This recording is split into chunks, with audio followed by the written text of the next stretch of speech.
नमस्कार।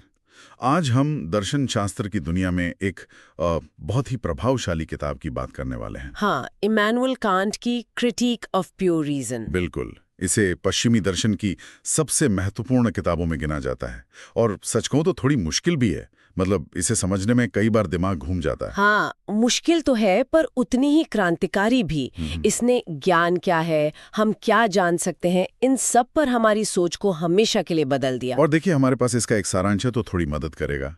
कांट ने ये किताब लिखी क्यों? मतलब एक बुनियादी सवाल था शायद। हाँ, सवाल बहुत गहरा था। हम क्या जान सकते हैं और कैसे जान सकते हैं? क्या हमारे जानने की कोई सीमाएं हैं? बिल्कुल। ये ज्ञान मीमांसा का मतलब एपिस्टेमोलॉजी का सेंट्रल क्वेश्चन है। सही। और उस समय दो बड़े खेमे थे। अनुभववादी जो कहते थे ज्ञान सिर्फ इंद्रियों से आता है, और बुद्धिवादी? हाँ, और बुद्धिवादी जो मानते थे कि सच्चा ज्ञान तो बस तर्क से मिलता है। कांट इन दोनों के बीच एक पुल बनाने की कोशिश कर रही थी। तो आज का हमारा मिशन यही है, समझना कि कांट ने ये पुल कैसे बनाया और तर्क की सीमाएं कहाँ तक बताईं। चलें फिर। हाँ, चलिए शुरू करते हैं। ये वाकई दिलचस्प होने वाला है। तो सबसे पहला सवाल, आखिर कांट ने इतनी भारी भरकम किताब लिखी ही क्यों? उनका असल मकसद क्या था? और इसे तर्क की आलोचना क्यों कहते हैं? मतलब वो तर्क के विरोधी थे क्या? ये बहुत अच्छा सवाल है। आलोचना सुनकर लगता है कि शायद बुराई कर रही होंगी। हाँ बिल्कुल। पर ऐसा नहीं है। यहाँ आलोचना का मतलब है जांच पड़ताल करना, विश्लेषण करना। अच्छा। हाँ, कांट का इरादा तर्क को खारिज करना नहीं था, बिल्कुल नहीं, बल्कि उसकी सही जगह, उसकी सीमाएं, वो तय करना था। वो तर्क की शक्ति को मानती थी, पर ये भी जानना चाहती थी कि वो कहाँ तक जा सकता है और कहाँ वो भटक जाता है। तो मतलब एक तरह से तर्क की बाउंड्री सेट करना चाहते थे कि इसकी पहुंच कहाँ तक है। ठीक समझा। असल में वो दो मुख्य समस्याओं से जूझ रही थीं। पहली, वैज्ञानिक ज्ञान, वो कैसे संभव है? जैसे न्यूटन का विज्ञान। हाँ बिल्कुल। न्यूटन का भौतिक विज्ञान उस समय कितना सफल था, सटीक भविष्यवाणियां कर रहा था। कांट जानना चाहती थी कि ये जो निश्चित सार्वभौमिक ज्ञान है, ये हमें मिलता कैसे है, इसकी नींव क्या है। और दूसरी समस्या? दूसरी थी तत्व मीमांसा, मेटाफिजिक्स। वो बड़े सवाल, ईश्वर, आत्मा। हाँ वही, ईश्वर का अस्तित्व, आत्मा की अमरता, दुनिया की शुरुआत। सदियों से दार्शनिक इन पर बहस कर रहे थे, पर कोई नतीजा नहीं निकल रहा था। अक्सर बातें एक दूसरे के उलट होती थीं। तो कांट सोच रहे थे कि भाई विज्ञान तो आगे बढ़ रहा है, पर मेटाफिजिक्स क्यों फंसी हुई है? ठीक कहा।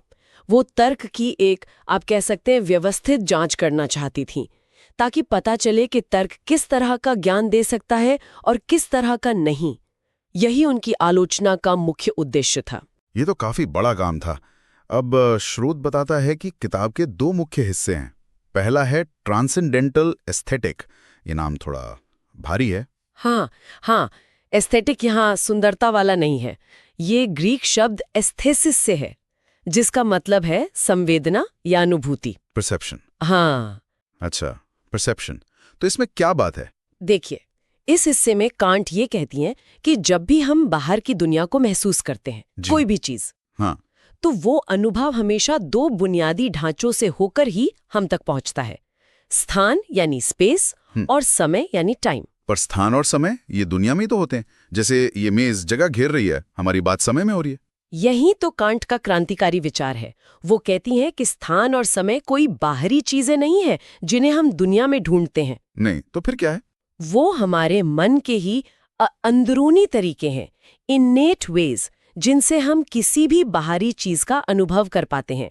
ये हमारी सहज अनुभूति के शुद्ध रूप हैं, प्योर फॉर्म्स ऑफ इंट्यूशन। मतलब जैसे कोई चश्मा पहना हो हमने। हाँ, बहुत अच्छा उदाहरण है। मान लीजिए आपने हमेशा हरे रंग का चश्मा पहना है, तो दुनिया कैसी दिखेगी? हरी? बस। तो स्थान और समय हमारे मन के ऐसे ही चश्मे हैं। इनके बिना हम बाहरी दुनिया का अनुभव कर ही नहीं सकते। अरे, तो इसका मतलब हम चीजों को वैसे कभी नहीं देख पाते जैसी वे असल में हैं, अपने आप में। बिल्कुल। क्या यही वो फिनोमेना बनाम नोमेना वाली बात है? सही पकड़ा, बिल्कुल। कांट कहते हैं कि हमारी पहुंच सिर्फ फिनोमेना तक है। फिनोमेना यानी चीजें जैसी हमें दिखाई देती हैं, जैसी वे हमारे स्थान और समय के चश्मे से छन कर आती हैं। और नोमेना? नोमेना यानी वस्तु अपने आप में, थिंग इन इटसेल्फ, जैसी वो हमारे अनुभव से अलग है, वो हमेशा हमारी पहुंच से परे रहती है। हम मान सकते हैं कि वो है, पर उसे सीधे जान नहीं सकते। ये तो सोच बदलने वाली बात है। मतलब हमारे अनुभव की पूरी दुनिया एक तरह से हमारे मन ने ही बनाई है। हाँ, कम से कम उसका ढांचा तो मन ने ही दिया है। स्थान और समय का ढांचा ये दिखाता है कि मन सिर्फ एक खाली स्लेट नहीं है, वो सक्रिय है। ठीक है, तो स्थान और समय हमारी धारणा का ढांचा तय करते हैं, परसेप्शन का। लेकिन हम सिर्फ महसूस नहीं करते, हम चीजों को समझते भी हैं। हम कारण प्रभाव देखते हैं, चीजों को पहचानते हैं। इसका क्या यहीं पर किताब का दूसरा हिस्सा ट्रांसेंडेंटल लॉजिक आता है? एकदम सही। अगर एस्थेटिक बताता है कि हमें संवेदी इनपुट कैसे मिलता है स्थान और समय में, तो लॉजिक बताता है कि हमारा मन उस इनपुट को प्रोसेस कैसे करता है, उसे समझता कैसे है। और इसका पहला हिस्सा है ट्रांसेंडेंटल एनालिटिक। एनालिटिक मतलब विश्लेषण। हाँ, ये हमारी समझ अंडरस्टैंडिंग की मशीनरी का विश्लेषण करता है। कांट का तर्क है कि मन सिर्फ डेटा रिसीव नहीं करता, वो एक्टिवली उसे ऑर्गेनाइज करता है। ऑर्गेनाइज कैसे? कुछ जन्मजात अवधारणाओं, इनेट कॉन्सेप्ट्स का इस्तेमाल करके। इन्हें कांट कहती हैं कैटेगरीज ऑफ अंडरस्टैंडिंग, समझने की श्रेणियां। कैटेगरीज जैसे कौन सी अवधारणाएं? उन्होंने 12 कैटेगरीज बताई, 4 ग्रुप में। कुछ मुख्य हैं। कार्य कारण, कॉजालिटी। हाँ, हर घटना का कारण होता है। हाँ, फिर एकता, यूनिटी, अनेकता, प्लुरैलिटी, वास्तविकता, रियलिटी, पदार्थ, सब्सटेंस, मतलब जो चीज बनी रहती है, पारस्परिकता, कम्युनिटी, ये सब। कांट मानती हैं कि इनके बिना हमारा अनुभव बस बिखरा हुआ होगा, कोई मतलब नहीं निकलेगा। स्रोत में वो बिलियर्ड बॉल वाला उदाहरण था। हाँ, बहुत अच्छा उदाहरण है। जब हम एक गेंद को दूसरी से टकराते देखते हैं तो हम सिर्फ 2 घटनाएं नहीं देखते, गेंद 1 हिली फिर गेंद 2 हिली नहीं। हमारा मन तुरंत कारण और प्रभाव लगा देता है। हम समझते हैं कि पहली ने दूसरी को चलाया। ये समझ कहाँ से आई? अनुभव से या मन से? कांट के अनुसार ये समझ मन में पहले से मौजूद कारण और प्रभाव की कैटेगरी से आती है। मन इस कैटेगरी को उस देखने पर लागू करता है। अच्छा। और अनुभव को एक मतलब देता है। तो ज्ञान न तो सिर्फ इंद्रियों से आता है जैसा अनुभववादी कहते थे, और न सिर्फ बुद्धि से। हाँ, जैसा बुद्धिवादी कहते थे। ज्ञान इन दोनों के मिलने से बनता है। ज्ञान इज इक्वल टू संवेदी अनुभव, जो स्थान समय में मिलता है, प्लस समझने की अवधारणाएं यानी कैटेगरीज। वाह, तो यह है कांट का संश्लेषण। उनका वो मशहूर कथन भी तो है, अनुभव के बिना अवधारणाएं खाली हैं। और अवधारणाओं के बिना अनुभव अंधा है। बिल्कुल यही। ज्ञान के लिए दोनों चाहिए, संवेदनशीलता जो डेटा दे और समझ जो उसे व्यवस्थित करे। कोई भी अकेला काफी नहीं है। नहीं। और यही बताता है कि विज्ञान कैसे संभव है। वो दुनिया का अनुभव और हमारे मन की तार्किक संरचनाओं का मेल है। ये तो बहुत सुलझावा लग रहा है। लेकिन ट्रांसेंडेंटल लॉजिक का एक और हिस्सा है ट्रांसेंडेंटल डायलेक्टिक। स्रोत कहता है ये तर्क की सीमाओं के बारे में है। जब तर्क अनुभव से परे जाता है, आत्मा, ब्रह्मांड, ईश्वर, इन चीजों के बारे में। हाँ, डायलेक्टिक में कांट तर्क की उस, कह सकते हैं, स्वाभाविक प्रवृत्ति की जांच करती हैं जो उसे हमेशा अनुभव की हदों से आगे धकेलती है। मतलब तर्क रुकता नहीं। हाँ। नहीं, वो सिर्फ ये जानने से खुश नहीं होता कि चीजें कैसे काम करती हैं। वो अंतिम सत्य जानना चाहता है, परम वास्तविकताएं। वो पूछता है, आत्मा अमर है, दुनिया की शुरुआत हुई थी, ईश्वर है। और कांट कहती है कि जब तर्क इन सवालों के जवाब ढूंढने जाता है तो गड़बड़ हो जाती है। हाँ, वो दिखाती हैं कि जब तर्क अनुभव के दायरे से बाहर जाकर इन अनुभवातीत विषयों पर सोचता है तो वो अनिवार्य रूप से अंतर्विरोधों में फंस जाता है। एंटिनोमीज। अंतर्विरोध मतलब 2 ऐसे विरोधी बयान जिनके पक्ष में तर्क दिए जा सकते हैं, पर वो दोनों एक साथ सच नहीं हो सकते। और हमारे पास अनुभव से ये तय करने का कोई तरीका नहीं होता कि सही कौन सा है। स्रोत में उदाहरण था। हाँ। एक तरफ तर्क कहता है दुनिया की शुरुआत है और वो सीमित है। हाँ। और दूसरी तरफ उतना ही तार्किक लगता है कहना दुनिया की कोई शुरुआत नहीं, कोई सीमा नहीं, वो अनंत है। दोनों बातें सही लगती है, ये कैसे? ये कांट का पॉइंट है। वे ऐसे 4 मुख्य अंतर्विरोधों का विश्लेषण करती हैं। उनका निष्कर्ष ये है कि ये सवाल मानव तर्क की पहुंच से बाहर है, सैद्धांतिक रूप से। पहुंच से बाहर मतलब हम जान ही नहीं सकते। हम इन्हें अनुभव से न तो साबित कर सकते हैं न खारिज, और शुद्ध तर्क हमें विरोधाभासों में उलझा देता है, क्योंकि वो उन कॉन्सेप्ट्स को जैसे दुनिया या कारणता अनुभव की सीमा से परे इस्तेमाल करने की कोशिश कर रहा होता है, जहां वो लागू ही नहीं होते। तो इसका मतलब हुआ कि तत्वमीमांसा मेटाफिजिक्स वो हमें पक्का वैज्ञानिक ज्ञान नहीं दे सकती। सैद्धांतिक ज्ञान के रूप में नहीं।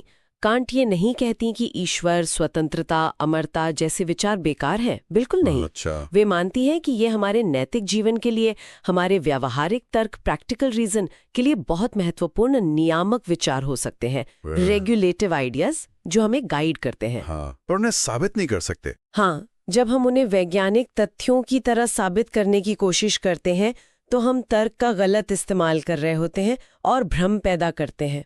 ये तो तर्क की शक्ति और उसकी सीमाओं का बहुत ही गहरा विश्लेषण है। चलिए अब कांट के कुछ खास शब्द देखते हैं। फेनोमेना, नूमेना, ए प्रायोरी, ए पोस्टीरियोरी, एनालिटिक, सिंथेटिक और सबसे खास सिंथेटिक अ प्रायोरी निर्णय। जरा इन्हें आसान कर सकती हैं? जरूर, कोशिश करते हैं। ये भेद जरूरी हैं। फेनोमेना तो हमने देखा, दुनिया जैसी हमें दिखती है। हाँ, अनुभव वाली दुनिया। और नूमेना है वस्तु अपने आप में, अनुभव से परे, जिसे हम जान नहीं सकते। ठीक है, और ए प्रायोरी, ए पोस्टीरियोरी? ए प्रायोरी ज्ञान वो है जो अनुभव से पहले या स्वतंत्र होता है, जैसे 2 + 2 = 4। ये हमेशा सच होता है, कहीं भी, यूनिवर्सल एंड नेसेसरी। और ए पोस्टीरियोरी? ए पोस्टीरियोरी ज्ञान अनुभव पर आधारित होता है, जैसे ये गुलाब लाल है, ये जानने के लिए अनुभव चाहिए। ये खास होता है, जरूरी नहीं कि हमेशा सच हो। ठीक है, ए प्रायोरी अनुभव से पहले, ए पोस्टीरियोरी अनुभव के बाद। अब एनालिटिक और सिंथेटिक। एनालिटिक वाक्य वो होते हैं जिनमें बाद वाला हिस्सा विधेय पहले हिस्से विषय की परिभाषा में ही छुपा होता है, जैसे सभी अविवाहित पुरुष कुंवारे हैं।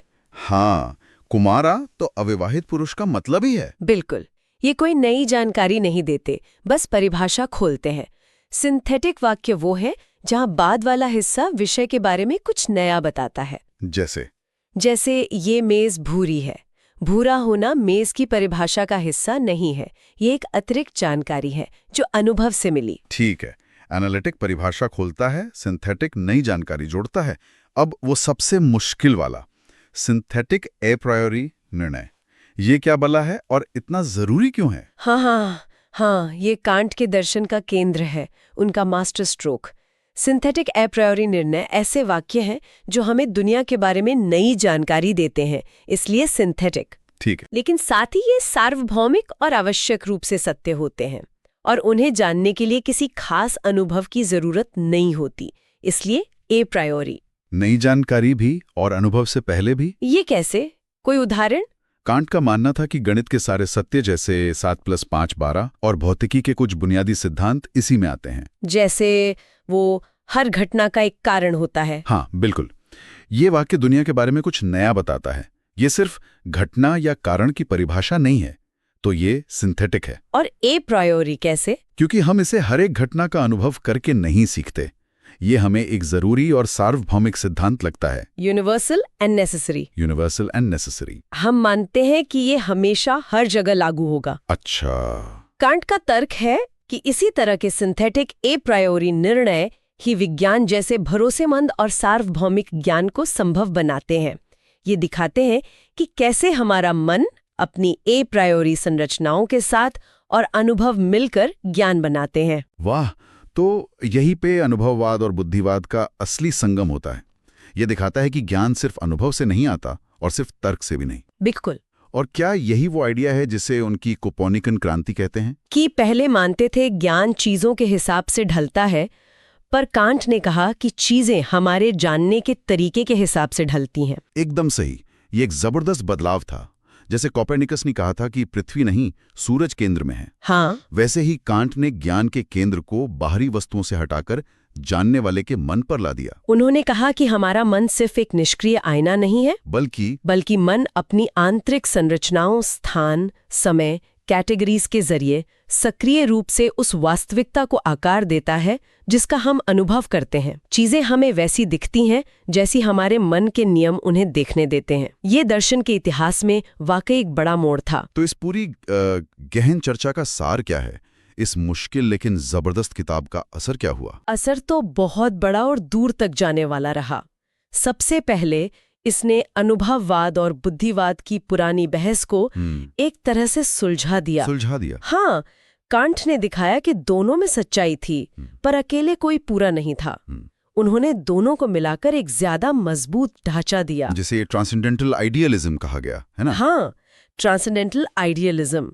ट्रांसेंडेंटल क्योंकि ये ज्ञान की उन शर्तों पर फोकस करता है जो अनुभव से पहले मन में है, स्थान, समय, कैटेगरीज। एंड आइडियलिज्म इसलिए क्योंकि ये मानता है कि हम जिस वास्तविकता को जानते हैं वो कुछ हद तक हमारे मन ने बनाई है, पर ये वो वाला आइडियलिज्म नहीं है जो बाहरी दुनिया को ही नकार दे। कांट मानती थी कि नुमेना है, बस हम जान नहीं सकते। और जाहिर है इसका असर बाद के दार्शनिकों पर भी बहुत गहरा पड़ा होगा। निश्चित रूप से। हेगल, शोपेनहावर, नीत्शे 20वीं और 21वीं सदी के लगभग हर बड़े दार्शनिक के लिए कांट एक स्टार्टिंग पॉइंट बन गई। या तो उनके विचारों को आगे बढ़ाया या उनकी आलोचना करके अपने सिद्धांत बनाए। और इसने दर्शन का फोकस भी बदला। हाँ, मेटाफिजिक्स के बड़े सवालों पर अटकलें लगाने से ज्यादा जोर ज्ञान की प्रकृति, उसकी संभावना और सीमाओं की जांच पर आ गया, यानी ज्ञान मीमांसा, एपिस्टेमोलॉजी पर। तो अगर हम आज की बातचीत की मुख्य बातें समेटें, कांट ने तर्क दिया कि मानव ज्ञान सीमित है, पर अपनी सीमाओं के अंदर भरोसेमंद है, खासकर विज्ञान में। हाँ, हमारा अनुभव हमारे मन की आंतरिक संरचनाओं, स्थान, समय, कैटेगरीज से सक्रिय रूप से बनता है। बिल्कुल। हम दुनिया को वैसे नहीं जानते जैसी वो अपने आप में है, नोमेना, बल्कि वैसे जानते हैं जैसी वो हमें दिखाई देती है, फेनोमेना। सही। और जब तर्क अनुभव की सीमा लांघने की कोशिश करता है तो वो डायलेक्टिक्स और विरोधों में उलझ जाता है। ज्ञान है ना अकेली बुद्धि। बिल्कुल। ये वाकई सोचने पर मजबूर करता है। और जाते जाते श्रोताओं के लिए एक सवाल छोड़ जाते हैं। हमारे स्रोत पर आधारित है, पर हमने इस पर खुलकर बात नहीं की। हाँ। अगर कांट सही है कि हमारा मन वास्तविकता के हमारे अनुभव को बनाता है, तो फिर हमारे सोचने के तरीके, हमारी भाषा, हमारी संस्कृति, हमारी पहले से बनी धारणाएं, ये सब विज्ञान और दर्शन से परे हमारी रोजमर्रा की जिंदगी में कितना असर डालते होंगे कि हम दुनिया में क्या संभव मानते हैं, क्या सच मानते हैं या क्या देख पाते हैं। हमारे ये जो मानसिक चश्मे हैं, ये वास्तविकता की हमारी समझ को किस हद तक रंग देते हैं? ये सच मुझे एक गहरा सवाल है और इसके मायने शायद हमारी कल्पना से भी ज्यादा दूर तक जाते हैं। सोचने वाली बात है।